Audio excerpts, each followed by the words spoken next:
Nabawasan yung kanina Ano dami yun nun. eh. Ano yung pasok ko? Pundablot? Pundablot? Okay. Okay.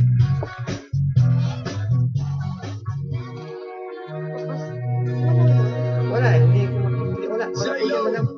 Wala dito. Ay, taktakan na sa bisana.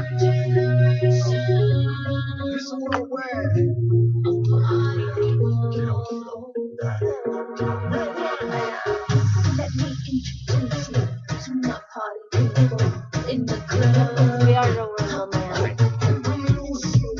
Ano mo na yung napanong alam mo ba?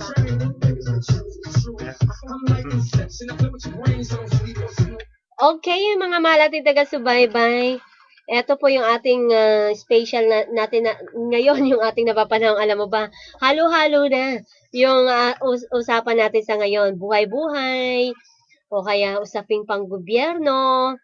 At dugtungan po natin yung talakayan ng Felix Mining na yan, di ba?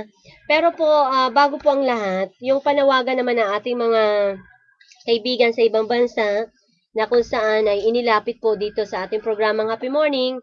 Pero hindi po nga natin banggitin yung mga pangalan ng mga ito hanggat nasa proseso po, no, na isinasaayos pa.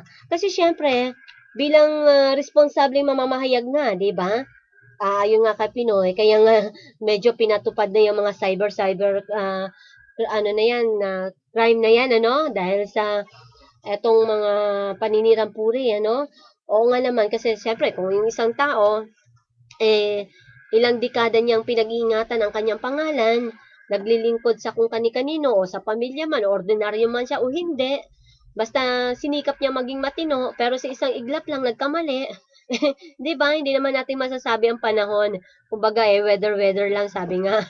Di ba? Kumbaga, nobody's perfect eh. So, ngayon po, eto po, talaga pong pero bibigyan natin ng pansin. Pero hindi po natin maaaring banggitin muna mga pangalan ng mga taong na-involve po nito.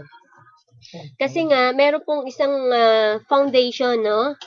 Sa ibang bansa na kung saan ay nagbigay ng tulong naman. Dito po sa isa ring foundation dito sa ating bansa.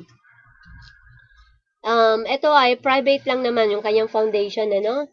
At yung itong mga nasa ibang bansa na malaking grupo ng mga kababayan nating Pilipino ay nagpadala ng ilang boxes dito po sa maliit na foundation dito sa ating bansa na kung saan ay nagkaroon ng sakit, no, or nahulog pala na aksidente, hindi sakit.